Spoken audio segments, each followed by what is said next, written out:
A mulher do rodapé. Marcos nunca acreditou em fantasma, nem em presságios, nem em energia residual, nem naquelas histórias que tios contavam em velórios para justificar calafrios aleatórios. Ele era um homem de números, de planilhas, de lógica fria e contratos assinados. Até a noite em que ouviu algo rastejando. Não vinha do teto, onde o encanamento velho sempre gemia, nem da parede onde a umidade fazia o reboco estalar. Vinha debaixo da cama. Um som seco, ritmado, deliberado, como unhas de um animal arrastando madeira velha. Ele travou na cama. O quarto estava gelado, apesar do calor abafado lá fora. O ar cheirava a mofo úmido e ferro enferrujado. Ele ligou a luz do celular, varreu o chão, só havia poeira e um chinelo virado. Um cabo de vassoura encostado na parede, nada, mas o rodapé, exatamente no canto esquerdo, estava manchado. Não era uma umidade comum, era de um vermelho escuro, quase preto, com textura de terra molhada e algo viscoso que brilhava sob a lanterna. Ele engoliu seco, racionalizou. Vazamento de cano velho, tinta descascada, alucinação por cansaço. Desligou a luz, deitou e tentou dormir. Na noite seguinte, acordou com o corpo todo dolorido. Não foi um sono ruim, era peso, como se algo tivesse se deitado sobre ele, pressionando o peito, comprimindo o diafragma, roubando o ar. Ele não conseguia mover os braços. Não era paralisia do sono, era presença. Ele forçou os olhos abertos, acendeu a luz do abajur. O quarto estava vazio. Mas no espelho do guarda-roupa, por um segundo que durou menos que um piscar de olhos, ele viu outra pessoa ao lado dele na cama. Uma mulher, vestido longo encharcado, grudado ao corpo como uma segunda pele morta, cabelos negros cobrindo o rosto, e onde deveriam estar os olhos, fios grossos, pretos, costurados cruzando a pálpebra, puxando a pele para baixo como quem quer que nada veja. Marcos desligou a luz no impulso. O escuro caiu como uma tumba. E então, bem atrás da orelha dele, úmido, próximo, íntimo. Por que é que você dorme onde eu morri? Ele não gritou, não chorou. O corpo obedeceu ao instinto mais antigo. Fugiu. Levantou, vestiu a primeira roupa que encontrou, trancou a porta, não olhou para trás. Mudou-se no dia seguinte. Deixou móveis, deixou livros, deixou a vida que construíra ali. Sentiu alívio, sentiu controle, sentiu que o pesadelo ficara para trás. 3 dias depois, no apartamento novo, abriu a mala para guardar as roupas. Lá no fundo, enrolado na cueca de algodão, estava um fio de cabelo, longo, negro, encharcado, gotejando água fria no tecido seco. Marcos sentiu o estômago virar. A água não vinha da mala, vinha de dentro. E o ciclo já havia começado. O corpo não foi encontrado no quarto, nem na rua, nem em nenhum lugar que a polícia registrasse em boletim ou jornal. O corpo foi encontrado no rodapé, não dentro do apartamento, dentro da parede. Marcos precisava entender.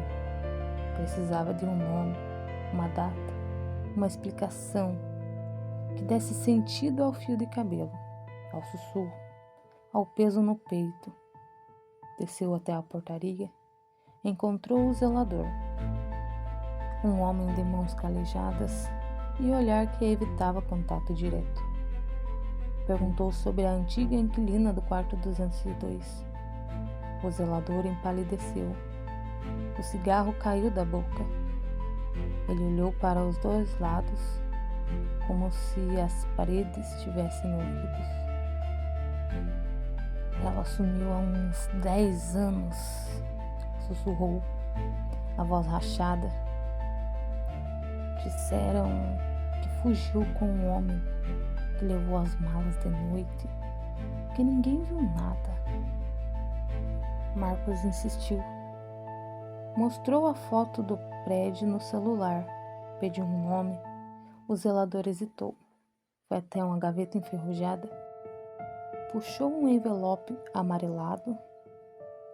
Dentro, uma fotografia polaroid. A mulher do espelho. Mesmo vestido molhado, mesmo cabelo escuro. Mas na foto, ela sorria. Olhos vivos, cabelos secos. Data no verso 2014. Marcos sentiu o sangue gelar. Naquela noite, não conseguiu dormir. Fechou os olhos e o sonho o puxou para baixo. Ele estava ajoelhado no canto do quarto. As unhas sangravam. Arrancava o rodapé com as mãos nuas. A madeira rachava. A tinta descascava. O gesso desmoronava. E lá dentro, no escuro, uma voz gemia, arranhada, desesperada, humana demais para ser fantasma. Me ajuda, me tira daqui, tá frio, tá escuro, me ajuda. Ele acordou suando, o peito arfando, o quarto em silêncio, até que ouviu um estalo seco. O rodapé do canto esquerdo havia caído, sozinho. No chão, uma fresta escura, úmida, cheirando a terra e ossos velhos. Marcos não pensou. O corpo moveu-se por conta própria. Ajoelhou-se. Enfiou a mão no vão. Toquei tecido podre. Toquei cabelo úmido. Toquei pele gelada, murcha, mas viva. E então, a pele agarrou seu braço. Unhas cravaram na carne. Puxaram. Algo saiu do buraco. Não como gente, como teia de aranha ambulante. Ossos estalando em ângulos impossíveis, costelas visíveis sob a pele encharcada, a boca aberta numa direção que a anatomia não permite, olhos costurados, mas que viravam na direção dele. A coisa falou, não com a garganta, com o ar que saía dos pulmões apodrecidos. Agora você vai ficar no meu lugar. O quarto girou, o chão sumiu, o escuro engoliu a luz. E Marcos entendeu, tarde demais, que não era uma assombração, era uma troca. Marcos acordou no chão do quarto, mas não era o quarto dele. Era um vazio apertado e o rodapé estava sendo pregado de volta. Marcos tentou gritar. A voz saía como um chiado. como fita velha enrolada, como rádio fora de frequência. Ele estava dentro da parede. O espaço era tão apertado que não conseguia virar o rosto. Os ombros rasparam em madeira úmida. Os joelhos batiam em canos enferrujados. O ar era ralo, pesado, cheirando a mofo, a tecido apodrecido, a décadas de respiração estagnada. Do outro lado da madeira, ouvia passos, lentos, deliberados. O zelador, martelo batendo, pregos sendo cravados, um por um. Ela precisa de companhia, murmurou o zelador, sozinho, como se falasse com a própria parede. 10 anos é muito tempo sozinha. Marcos bateu na madeira, gritou, chorou, mas ninguém ouviu. Ou pior, ouviram e fingiram não ouvir. Foi então que sentiu uma respiração atrás dele. Não era no pescoço, era no espaço, no seu espaço, dentro do vão, perto demais. Ela estava ali, há 10 anos, presa, faminta, e agora ela não queria mais sair. Queria entrar nos seus ossos, no seu sangue, no seu nome. Marcos sentiu os dedos dela tocarem a nuca dele, gelados, úmidos e frios. Obrigada, sussurrou a voz que já não era só dela. Era um eco de múltiplas gargantas. Você é mais novo, mais forte. Eu vou viver a sua vida. E então ela entrou nele. Não foi como o filme Possessão, não como o demônio que toma o controle, mas como uma substituição, como uma sombra que desliza para dentro do corpo do hospedeiro e empurra a alma original para o canto. Marcos sentiu sua consciência sendo arrancada, empurrada para trás, para os ossos dela, para a podridão de uma década, para o escuro que não tem fim. Tentou se agarrar, tentou lembrar o próprio nome, tentou gritar, mas a boca que se abriu não era mais a dele, era a dela, usando os lábios dele, com a voz dele, rindo com o pulmão dele. Ninguém vai notar a diferença, disse a coisa que agora usava seu rosto. Você nunca foi interessante mesmo. Era só espaço vazio esperando ser preenchido. Marcos tentou mover os dedos, não obedeceu. Tentou piscar, não obedeceu. Era apenas consciência, apenas memória, apenas o que sobra quando o corpo é tomado. E do outro lado da madeira, os pregos pararam de bater. O silêncio voltou, mas não era silêncio, era espera.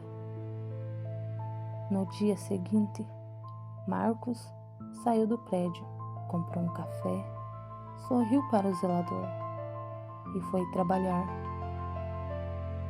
Dentro da parede, a mulher velha agora usava o rosto dele e pedia silêncio. 3 anos se passaram. O relógio não parou. O mundo girou. E Marcos se mudou para outro estado. Ninguém desconfiou. Ele era mais quieto, mais frio, mais eficiente. Dormia pouco, comia pouco, falava o necessário. Trabalhou em silêncio, sorriu quando devia, chorou quando não podia evitar, mas os olhos eram diferentes. mais vazios, mais antigos, como quem já ouviu o fundo do poço e aprendeu a respirar lá embaixo. Até que uma noite, no novo apartamento, ele sentiu, não no corpo, na alma. O rodapé do quarto rangeu, sozinho, sem vento, sem umidade. Apenas o som da madeira velha se movendo. Ele sorriu. Não era medo, era um reconhecimento. Você quer sair? Sussurrou a mulher dentro dele. A voz ecoando no crânio como um rádio sintonizado na frequência errada. O rodapé rangeu de novo, mais alto, mais urgente. Ela se levantou, não tinha pressa, só certeza. Pegou um martelo na gaveta, ajoelhou-se, cravou a ponta da madeira e puxou. O rodapé cedeu, a fresta abriu. O cheiro de terra e ossos velhos invadiu o quarto. E lá dentro, no escuro úmido, um homem morto há 30 anos abriu os olhos. Não como um morto, como quem esperou, como quem sabe que a vez sempre chega. Minha vez, disse o homem, a voz rouca, arranhada, feita de poeira e tempo. Ela tentou recuar, tentou puxar o corpo de Marcos para trás, mas o homem foi mais rápido. A mão saiu do vão, agarrou o pulso dela e puxou. Os dois corpos se misturaram no vão escuro, carne contra carne, osso contra osso, alma contra alma, gritos abafados, estalos secos, o cheiro de ferro e mofo subindo, até que o silêncio voltou. Quando o sol nasceu, Marcos estava sentado na cama, normal, calmo, vestindo a roupa do dia anterior.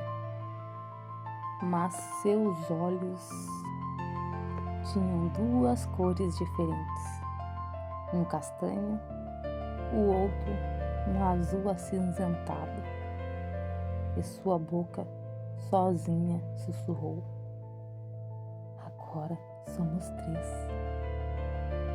Naquela noite, ele abriu o computador, digitou um anúncio, postou em 3 sites diferentes.